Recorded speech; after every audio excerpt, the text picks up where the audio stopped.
उद्धव ठाकरे आणि राज ठाकरेंनी शिवसेना भवनात वचननामा जाहीर केला। या वचननाम्याला शिवशक्ती असं नाव देण्यात आलंय। यामध्ये मुंबईकरांच्या आयुष्यावर मोठा परिणाम करणाऱ्या महत्त्वाच्या गोष्टींचा समावेश करण्यात आल्याचं सांगण्यात आलं आहे। तर पाळणा घरं, पाळीव प्राणी, पाणी आणि सांडपाणी, रस्ते, कचरा व्यवस्थापन, आरोग्य, शिक्षण, रोजगार यासह अनेक गोष्टी यामध्ये आहेत। असा वचननामा या महानगरपालिका निवडणुकीमध्ये गेम चेंजर ठरणार का अशी चर्चा सध्या सुरू आहे। यावेळी उद्धव ठाकरे आणि राज ठाकरेंकडून भाजपवर टीकाही करण्यात आली। महाराष्ट्रात कसलं हिंदू मराठी करताय असा सवाल राज ठाकरेंनी केला। तर भाजप मराठी माणसाला हिंदू समजत नाही का असा सवाल उद्धव ठाकरेंनी केला। तसंच मुंबईचा महापौर मराठीच होणार असा पुनरुच्चार यावेळी ठाकरे बंधूंकडून करण्यात आला। जे साम्राज्य उभं राहिलं ते बडोद्याचं साम्राज्य उभं राहिलं, जे मराठेशाहीचं साम्राज्य आहे, बरोबर। मग त्या बडोद्यामध्ये सगळे मेयर गुजराती का होता तो?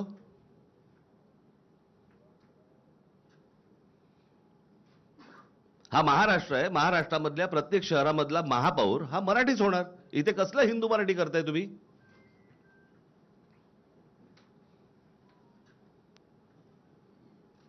आणि मला मी त्या दिवशी म्हटलं नाही का तुम्हाला की आम्ही हिंदू आहोत, हिंदी नाही आहोत? तुम्हाला महाराष्ट्रातल्या या शहरांमध्ये मराठीचा मान हा तुम्हाला राखलाच पाहिजे।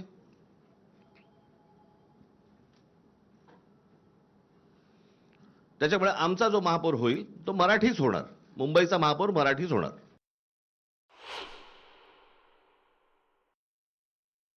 महाराष्ट्राचं हे यूपी बिहार करतायत।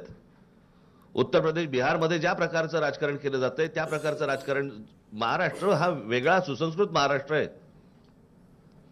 मी नेहमी सांगतो की महाराष्ट्राने देशाला दिशा दाखवलेली आहे आणि अशा परिस्थितीमध्ये महाराष्ट्राचं अशा प्रकारे वाटोळं करणं, महाराष्ट्रातल्या येणाऱ्या पुढच्या पिढ्यांचं वाटोळं करणं, महाराष्ट्रामध्ये जे येऊ इच्छितात राजकारणामध्ये त्यांची विचारसरणी बदलणं, हे मला असं वाटतं महाराष्ट्रासाठी आणि महाराष्ट्राच्या भवितव्यासाठी घातक आहे।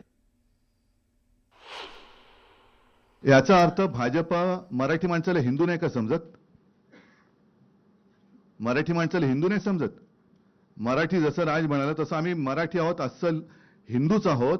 आणि अगदी संयुक्त महाराष्ट्रापासून जो मुंबईसाठी लढा दिला गेला त्याच्यामध्ये आत्ताचा भाजप किंवा तेव्हाचा जनसंघ हा कुठे होता? हा कधी मराठी माणसांच्या आणि हिंदूंच्या बाजूने उभा राहिलाय?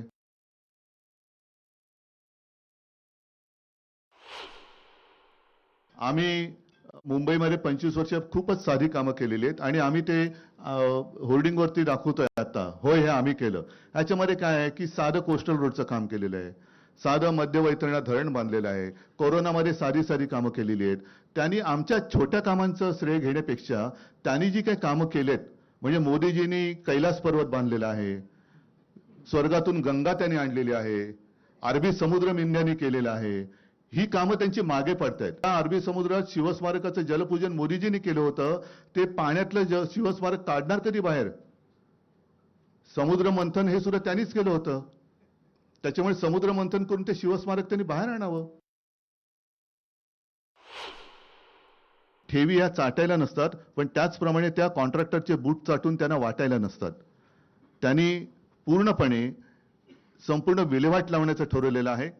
साधारणतः एक जमा खर्च याचा एक तारतम्य ठेवून ताळमेळ घातला जातो आणि जो खर्च केला जातो, आपल्याकडे सर्व जे काही सोर्सेस आहेत त्यातनं पैसा किती जमा होणार आहे, पुढच्या काही वर्षात किती येणार आहे आणि त्यानुसार प्रोजेक्ट हे आखले जातात, ठरवले जातात।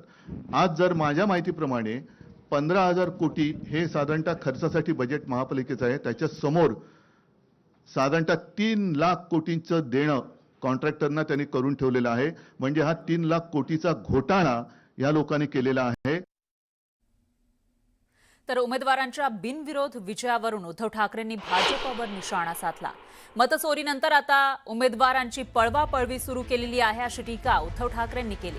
बिनविरोधच्या ठिकाणी नव्यानं निवडणुका घ्या अशी मागणी सुद्धा उद्धव ठाकरेंनी केली आहे। तर विधानसभाध्यक्ष कोणत्याही पक्षाच्या प्रचाराला जाऊ शकत नाहीत, विधानसभाध्यक्षांना तात्काळ निलंबित केलं पाहिजे अशी मागणी ठाकरेंनी केली।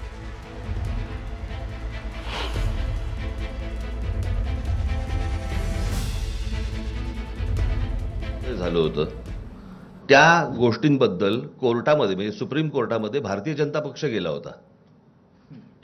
कळलं का? आता त्या पक्षाचं आत्ताच्या या महाराष्ट्रातल्या गोष्टींबद्दलचं काय म्हणणं आहे हे एकदा तरी सांगावं. म्हणजे पश्चिम बंगालमध्ये तुम्हाला चालत नाहीत आणि महाराष्ट्रामध्ये तुम्ही करतात. मला या सगळ्या गोष्टींमध्ये फक्त एकच सांगायचं आहे आपल्याला सगळ्यांना, आणि त्याही राजकीय पक्षांना पण मला हेच सांगायचं आहे की सत्ता, ह्या सत्तेचा अमरपट्टा घेऊन कोणीच आलेलं नाहीये. आज तुम्ही ज्यावेळेला सत्तेमध्ये आलात त्यावेळेला काँग्रेसने हे केलं, काँग्रेसने हे केलं, काँग्रेसने असं केलं म्हणून आम्ही असं करतोय असं ज्यावेळेला तुम्ही सांगता, उद्या जेव्हा तुम्ही जाल आणि तुम्ही जे पायंडे पाडून ठेवलेले आहेत त्याच्या दामदुपटीने ज्यावेळेला पुढे सुरू होईल त्यावेळेला कोणाकडे तक्रार करू नका.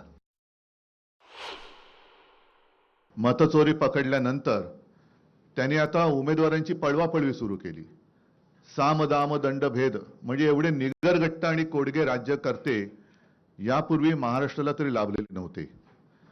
कल्याण डोंबिवली असो, ठाणे असो, बिनविरोध निवडणूक करून घेण्याची ही जी काय प्रक्रिया ते राबवत आहेत, हा लोकशाहीचा आणि जनतेचा अपमान आहे. परत तिथल्या वॉर्डाच्या निवडणुका निकाल नुसते थांबवून ठेवू नका, तर तिथली निवडणूक प्रक्रिया रद्द ठरवून तिथे पुनर्निवडणुका घेतल्या गेल्या पाहिजेत. तर तुम्ही लोकशाहीचे रक्षक आहात. नाहीतर तुम्ही म्हणजे निवडणूक आयुक्तांना म्हणतोय की तुम्ही सत्ताधाऱ्यांचे गुलाम आहात. हा जनतेमध्ये एक समज तुमच्याबद्दल होईल, तो होऊ देऊ नका. राहुल नार्वेकर, मी मुद्दामून नावानिशी बोलतो कारण विधानसभा अध्यक्ष हे विधानसभेत असतात, त्यांचा अधिकार हा सभागृहात असतो. सभागृहाच्या बाहेर ते राहुल नार्वेकर आहेत आणि तिथले आमदार आहेत.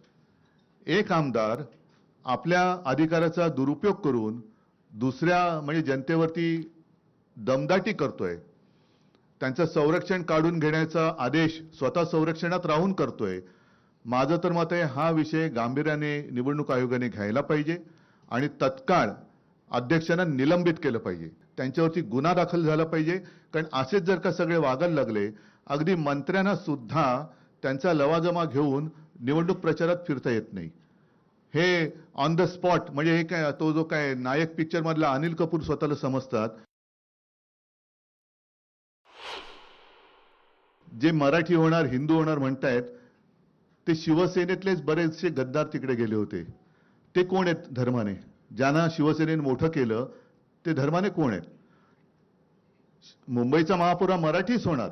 आतापर्यंत हा मराठीच शिवसेनेने महापौर केलेला आहे. पण भारतीय जनता पक्ष आमच्या सोबत असताना त्यांनी उपमहापौर काय केले होते हा त्यांनी स्वतःला प्रश्न विचारावा.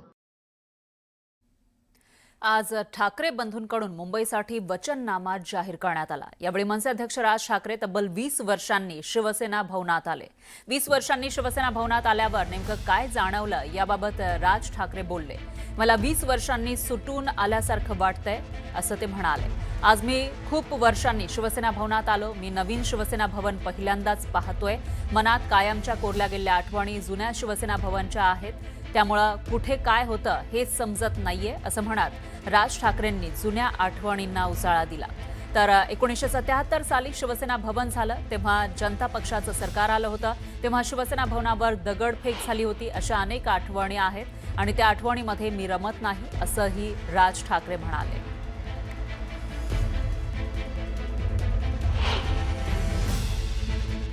माझे मित्र संजय राऊत यांनी आता वारंवार उल्लेख केला 20 वर्षानंतर राज ठाकरे आले. 20 वर्षानंतर मला खरं तर 20 वर्षानंतर सुटून आल्यासारखं वाटतंय. 20 वर्ष जेलमध्ये होते, आज पहिल्यांदा सुटून आलेले आहेत. आपण त्यांचं स्वागत करूया. आज मी खूप वर्षानंतर मी शिवसेना भवनमध्ये आलो. नवीन शिवसेना भवन मी पहिल्यांदाच बघतोय आणि माझ्या मनामध्ये कायमच्या कोरल्या गेलेल्या ज्या काही आठवणी आहेत त्या सगळ्या जुन्या शिवसेना भवन मधल्या आहेत. त्याच्यामुळे आता कुठे काय होतं हेच आता मला आता समजत नाहीये किंवा कळत नाहीये. पण जुन्या शिवसेना भवन मधल्या आठवणी या खूप